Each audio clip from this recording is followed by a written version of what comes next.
રાધે રાધે, જય શ્રી કૃષ્ણ સૌ વૈષ્ણવને। આજે મારે હવે રીંગણાનું શાક બનાવવું, રીંગણા અને વાલનું।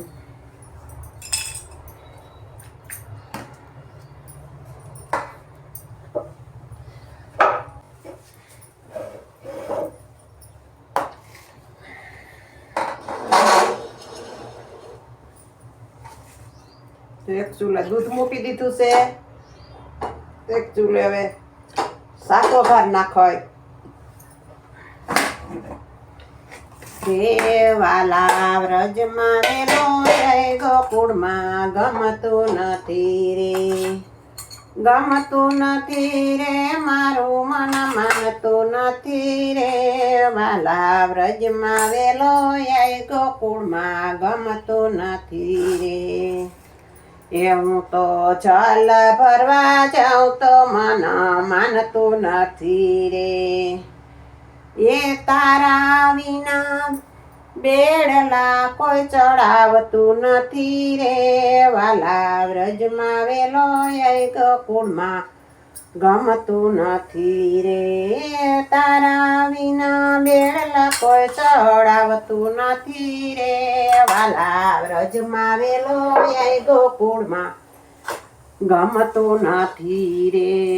હું તો ગાય દોવા જાઉં તો મન માનતું નથી રે।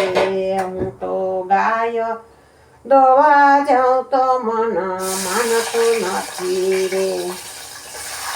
એ તારા વિના દૂધળિયા કોઈ માગતું નથી રે। વાલા વ્રજમાં વેલો જય ગોકુળમાં ગમતું નથી રે। એ તારા વિના દૂધળિયા કોઈ માગતું નથી રે। વાલા વ્રજમાં વેલો જય ગોકુળમાં ગમતું નથી રે। હું તો રસોઈ કરવા જાઉં તો મન માનતું નથી રે। હું તો રસોઈ કરવા જાઉં તો મન માનતું નથી રે। એ તારા વિના ઢેબરા કોઈ માગતું નથી રે। વાલા વ્રજમાં વેલો જય ગોકુળમાં ગમતું નથી રે। એ તારા વિના ઢેબરા કોઈ માગતું નથી રે। વાલા વ્રજમાં વેલો જય ગોકુળમાં ગમતું નથી રે। ગમતું નથી રે, મારું મન માનતું નથી રે। વાલા વ્રજમાં વેલો જય ગોકુળમાં ગમતું નથી રે।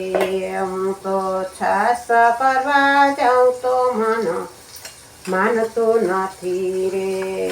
હું તો છાસ કરવા જાઉં તો મન માનતું નથી રે। એ તારા વિના માખણિયા કોઈ માગતું નથી રે। વાલા વ્રજમાં વેલો જય ગોકુળમાં ગમતું નથી રે। એ તારા વિના માખણિયા કોઈ માગતું નથી રે। વાલા વ્રજમાં વેલો જય ગોકુળમાં ગમતું નથી રે। એ ગમતું નથી રે, મારું મન માનતું નથી રે। વાલા વ્રજમાં વેલો જય ગોકુળમાં ગમતું નથી રે। ગમતું નથી રે, મારું મન માનતું નથી રે। વાલા વ્રજમાં વેલો જય ગોકુળમાં ગમતું નથી રે। હવે શાક સડે છે અને હું લોટ બાંધી લઉં એટલે કૂણો પડી જાય જરીક સરસ, થોડોક વેલો બાંધી લીધો હોય ને તો હું લોટ બાંધી પછી બીજા કામે કરી દઈશ। એક બાજુ શાક દૂધ ગરમ થઈ ગયું છે, રીંગણા વાલનું શાક બનાવ્યું છે, રીંગણાનું વાલનું બે મિક્સમાં।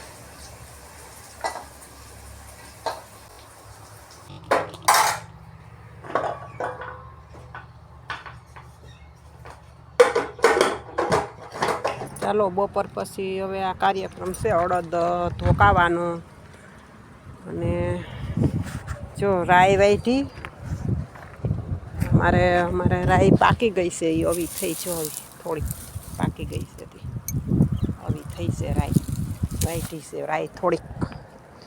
અને હવે પાણીનું પૂરું થઈ ગયું છે એટલે હવે અડદ ધોકાવી નાખું.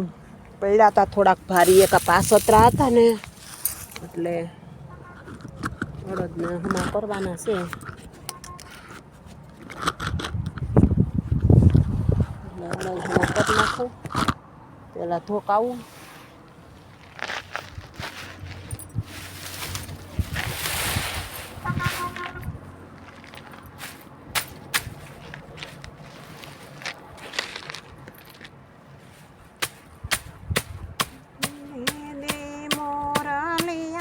हमारी रानी राधिका देने मोरलिया,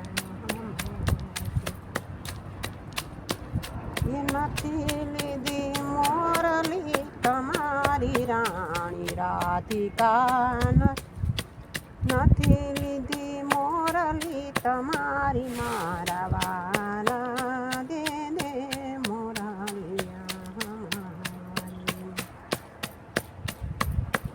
ભાઈ. ભગવાનની બંસી રાધાજી હતાડી ગયા અને પછી ભગવાન ઠાકોરજી કહે લાવો અમારી મોરલી, હતાડી દીધી હોય, ન દે મોરલી હો. હા, પછી જો રાધાજી રિહાય અને માન કરે, રાધાજી બહુ માન કરે, ઠાકોરજી પછી મનાવે એને.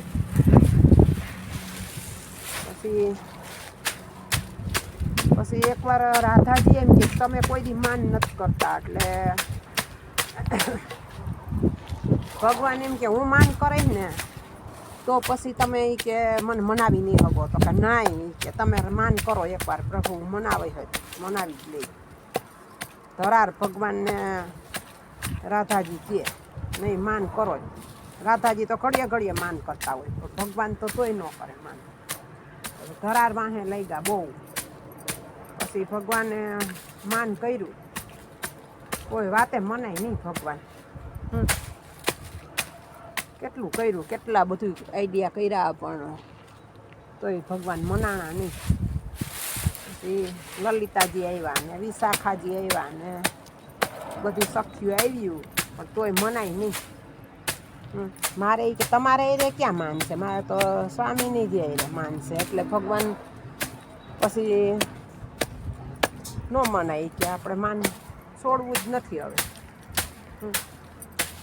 અને આપણે બાયું છે ને તો બાયું તો તરત જ મનાઈ ગઈ કે જો ન બોલાવતા હોય તો બોલીએ હમારે. ભગવાન ન મનાય એટલે પછી એવામાં બહુ ઠાયકા પછી બધા ભગવાન મનાય જ નહીં. પછી આવ્યા યમુનાજી. પછી યમુનાજી કે શું છે આ બધું, કેમ મૂંઝાઈને બેઠા રાધાજી. યમુનાજી ચતુર્થ પ્રિયા છે હો એના. ચોથા યુદ્ધ, ચાર યુદ્ધ છે ને એમાં ચોથા યુદ્ધના મહારાણી છે. પછી યમુનાજી પહેર્યા ઘૂંઘટ ને કાશની, કે લાવો એને જે વેશ પહેર્યો ને એવું દો મને, જેવા વસ્ત્ર પહેર્યા ધારણ કર્યા એવા મને દો, એટલે હું એવા વસ્ત્ર ને એવા શૃંગાર કરી અને જાઉં. પછી એવા વસ્ત્ર ને શૃંગાર ને બધું ધારણ કરી અને યમુનાજી ગયા ભગવાન પાસે. તો ઠાકોરજી તો માંડ્યા હસવા કે આવો મારા જેવું જ કોણ પાછું આવ્યું, કે આ તો મારા જ શૃંગાર ધારણ કરીને એવું લાગે. યમુનાજી સિવાય કોઈ હોય નહીં. પછી યમુનાજી એમ કે મારે તમારે એ રે ક્યાં માનશે, મારે તો રાધાજી એ રહેશે. પણ યમુનાજી તો ધીર ગંભીર રહ્યા ને, બહુ શાંત રહ્યા. એટલે એના કીધે પ્રભુ મનાઈ ગયા. તો પ્રભુ મનાણા ને તો કે હવે તમારે એક મારી શરત મંજૂર રાખવાની છે. તો કે હું યમુનાજી કે તો કે તમારે છે ને હવે કાયમી આ જ શૃંગાર ધારણ કરીને રહેવાનું, કે આમાં તમે બહુ સરસ લાગો છો. એટલે યમુનાજી જો મુંગોટ ને કાચની પહેર્યા હોય, જોયા ને તમે બધા ચિત્રજીમ જોજો. ચોલી ને ચણિયો ચોલી નહીં પીરાવો, ક્યાંક ચણિયા ચોલી વાળું ચિત્રજી છે. બાકી મુંગટ કાસની વાળું જ હોય ચિત્રજી. એટલે હવે અડદ હું જો અડદ ઢોકાવતી વાર્તા કરું છું. મને તો આવડે એવી વાર્તા કરું. એટલે પછી ભગવાન આવ્યા રાધાજી પાસે અને ઉત્સવ મનાવ્યો મોટો. મનાઈ ગયા પ્રભુ નહોતા મનાતા એટલે ઉત્સવ મનાવ્યો. અને મહારાણી માએ કાયમી ઈજ શૃંગાર ધારણ કરીને અને રાખ્યા. એટલે બોલો ગોવર્ધન નાથ કી જય. अपने अपना गुरुदेवनी जय. जो जामफर हमारा બહુ મીઠા છે હો. હા બધા ઉતારી આવી અટાણે. જો હા ફળ જોવો, બહુ મીઠા જામફર છે. તો તમને બધાને મોકલાવી દઉં. જો ખાવા છે તો બધા કાંઈ આવી જાજો જામફર ખાવા. હવે અત્યારે મારે બનાવવી છે. રસોઈ બનાવવાનું ટાઈમ થઈ ગયું. કંઈક શાક સુધારાય અને ભગત ગામમાં ગયા છે એટલે આવશે. એટલે હું કંઈક કામ કરું પછી તાલગમ પછી આવશે. પછી શાકનું પૂછીને શાક બનાવવું. તાલગમ કરું. અને હવે સાંજ પડી ગઈ છે તો મારો વિડીયો લાઈક અને શેર કરી દેજો, સબસ્ક્રાઈબ કરજો. સવારે મળશું પાછા બીજા બ્લોગમાં.